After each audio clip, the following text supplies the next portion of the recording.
Салам достор, бул видео сабакта Microsoft Excel программасында сводная таблица жана ошондой эле дэшборд түзүү ыкмаларын карайбыз.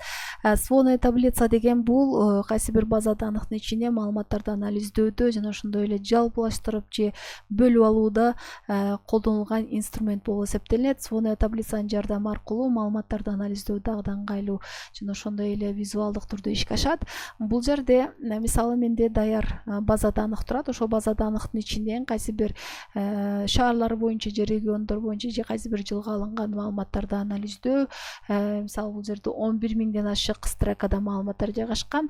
Ошол маалыматтардын ичинен кайсы бир маалыматтарды бөлүп алуу, анализдөө бул бир канча татаалдыкты жаратат жана ошондой эле убакытты талап кылат. Мындай учурда биз сводная таблицанын жардамы аркылуу оңой эле бул маселени чечсек болот. Аны үчүн сводная таблица түзүү үчүн алгач биз ошол маалыматтар жайгашкан областты же болбосо диапазонду умная таблица абалына келтиришибиз керек. Аны үчүн каалаганда бир ячейкага барып туруп Ctrl-A клавишасын баскан учурубузда ошол маалыматтар жайгашкан диапазон баштан аяк белгиленет. Андан кийин Ctrl-T клавишасын баскан учурубузда бизде умная таблица түзүү үчүн мындай кичинекей диалогдук терезе ачылат. Мында таблица заголовками деген жерде сөздөрдө галочка турушу керек. ОК-ди баскан учурубузда бизде умная таблица түзүлөт. Мында конструктор таблиц деген вкладка ачылат жана ошондой эле бул жерде мүмкүн болушунча ошол таблицанын аталышын коюп алсак жакшы болот. Себеби мында ошол таблица боюнча кийин ориентир алуу жана ошол таблицаны башка бир учурда колдонгондо аталышы менен колдонуу бул бир канча ыңгайлуулукту жаратат. Эми келебиз умная таблица данные деп бул жерде атын коюп алдык. Эми сводная таблица түзүү үчүн бул вставка вкладкасында сводная таблица деген команда бар жана ошондой эле конструктор таблица дагы сводная таблица командасы бар. Баскан учурубузда мындай бир диалогдук терезе ачылат. Бул диалогдук терезеде биз ошо сводная таблицабыз кайсы диапазондо жана кайсы листте жайгашышы керек бул жерде көрсөтүшүбүз зарыл. Бул жерде эки тандоо бар: на новый лист и на существующий лист деп. Эгерде ошол эле листке жайгашыш керек болсо сөзсүз түрдө бул жерде диапазон көрсөтүлүшү керек. Кайсы ячейкадан кайсы ячейкага чейинки аралык.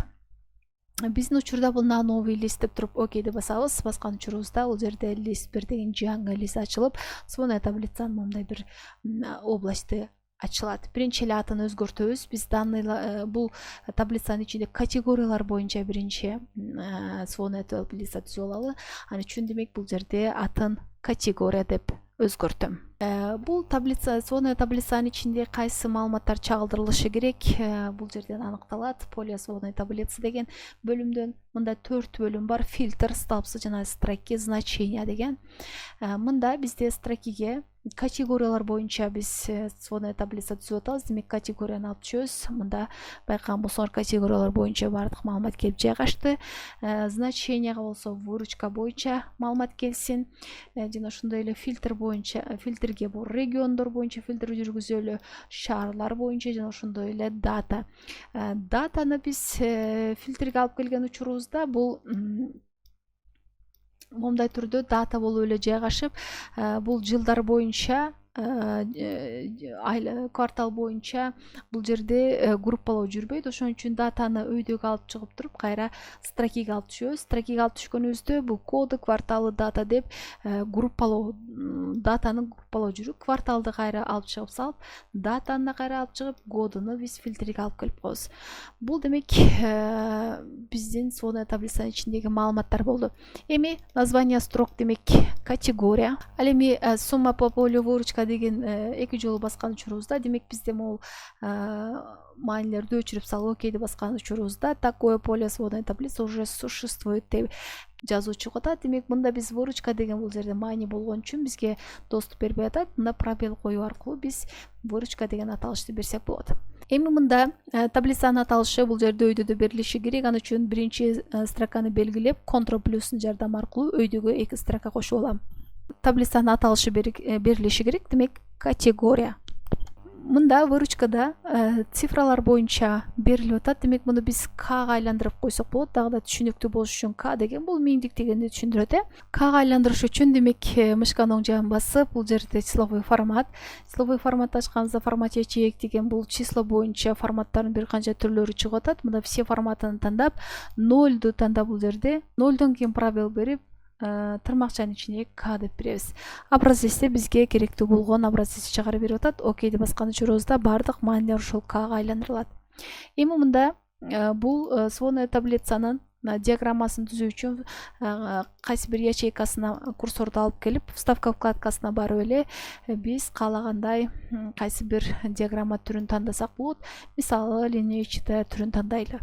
Мында ушул диаграммада чагылдырылган керексиз болгон элементтерди алып салуу үчүн бул анализ сводной диаграммада кнопка полей деген команданы басып койсок, бизге керексиз болгон бардык маанилер алынып салынат.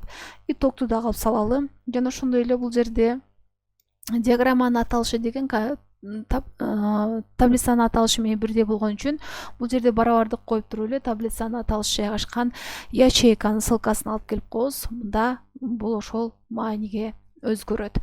Мында дагы бир ылдыйда К'лар туура эмес маани форматта берилип калды. Демек, мында ценоделение деген жерде биз 1000 дегенди тандап коюшубуз керек. Анда демек, бул 1000 деген маанини дагы өчүрүп салалы. Дагы бир нерсе, бул жерде сортировать этип койсок болот по возрастанию. Ошол эле учурда диаграмманы тандоо менен биз диаграмманын түсүн дагы өзгөртүп койсок болот. Демек, бул категориялар боюнча сводная таблица жана сводная диаграмма болду. Мында мисалы фильтрди 2022 же 2021 жылда берген учурубузда ошол маанилер бул жерде диаграммага да чагылдырылып, ошол эле учурда таблицада дагы ошол маанилер келип чыгып атат. Мында андан сырткары кайсы бир шаарлар боюнча алган учурубузда ошол шаарлар боюнча бул жерде маанилер өзгөрүп диаграммада да чагылдырылып атат. Эми бул жерде мисалы заказчиктер боюнча ушундай эле сводная таблица жана диаграмма түзүү үчүн аны баштан аяк түзүүнүн эч кандай кажети жок. Мында бизде даяр категория боюнча сводная таблица диаграммабыз бар. Ошондой эле болгону листти дублировать этишибиз керек. Аны үчүн Ctrl клавишасын басып аркылуу мышканын сол жагын басып туруп жанына келип туруп бошотобуз. Бошоткон учурубузда бизде мындай түрдө ошол эле лист дублировать этилет. Жана бул листтин атын биринчи эле өзгөртөбүз, заказчики деп. Жана бул аталышты Ctrl+C жардамы аркылуу копировать этип алып, Ctrl+V жардамы аркылуу жана ошондой эле заказчиктерди бул жерде категория строкадан категорияны алып салып, заказчикти ылдыйга алып түшөбүз. Мында демек ошол заказчиктер боюнча маалымат келип, сразу эле диаграммага дагы чагылдырылды. Мында мисалы заказчиктер боюнча региондор боюнча кайсы бир регионду север боюнча алалы, мисалы да, же болбосо юг боюнча алган учурубузда ошол жерде заказчиктер боюнча маалымат берилип атат. Муну дагы биз сортировать этип койсок болот по возрастанию. Бул жердеги маанини дагы заказчики деп өзгөрткөн учурубузда, Enter'ди баскан учурубузда диаграмманын аталышы да өзгөрөт. Андан сырткары биз бул жерде маанилерди дагы Ctrl+B, Ctrl+I'дын жардамы аркылуу форматтап койсок болот. Эми бул демек экинчи заказчиктер боюнча алынган маалыматтар болду. Эми мисалы эң көп сатылган 10 товар боюнча маалымат берели. Ал үчүн демек бул заказчик деген болгону листти эле дублировать этип алабыз. Ctrl клавишасын басуу аркылуу. Аталышын өзгөртөбүз. Демек топ 10 товаров. Топ 10 товаров бул маанини да өзгөртүп алдык. Эми болгону бул жерде заказчикти өйдөгө чыгарып салып, товарды ылдыйга түшүрөбүз. Товар деп столбестин атын да өзгөртөбүз. Эми мында товарлардын баардыгы бул диаграммага чагылдырылды, бирок бизге 10 эле товар чагылдырылышы эле керек бул жерде. Ал үчүн товар столбесиндеги кнопка фильтрга келип, мында фильтр по значению первые 10 деп алабыз. Наибольших болот бул жерде, эң көп сатылган мисалы, же болбосо эң аз сатылгандар десек, наименьших деп алсак болот. Наибольших деп окей баскан учурубузда бизде бул жерде юг боюнча, региондор боюнча азыр юг деп турат, түштүк региондору боюнча алынган бул товарлар болуп атат. Мисалы, все деген учурубузда бул маанилер өзгөрөт. Жана ошондой эле мында сортировать этип коюп по возрастанию. Вот мындай маанилерди алсак болот. Мисалы, бул городдор боюнча, Талас боюнча алынган топ 10 товаров десек, демек бул товарлардын тизмеси бул жерде өзгөрөт. Эми региондор боюнча кийинки сонная таблицабыз региондор боюнча болсун. Мисалы ал үчүн ушул топ 10 товаров деген листеле биз дублировать этип алабыз. Ctrl клавишасын басуу аркылуу. Бул жерде атын өзгөртөбүз. Демек по регионам.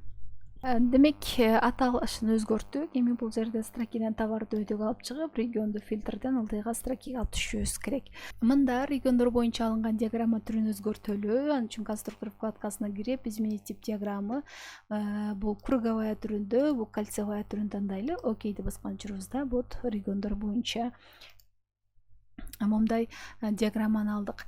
Эми диаграмманы мисалы өзгөртсөк болот. Диаграмманын мисалы бул жерден диаметрин бир аз чоңойтуп койсок, мындай түрдө диаграмманы алсак болот. Бул мисалы кайсы бир жылга алынган 2022 деп тандасак, ошо 22-ге жараша маанилер өзгөрөт. Мында цветин дагы бир аз өзгөртүп коелу. Вот региондор боюнча сводная таблица жана диаграмма болду. Бүгүнкү видео сабакта берилүүчү маалыматтар ушулар болчу. Кийинки сабактарда бул сводная таблица темасын улантабыз. Бүгүнкү сабак пайдалуу жана ошондой эле түшүнүктүү болду деген ишеничтемин. Каналга катталууну да унутпайбыз. Кийинки сабактарда жолугушканча.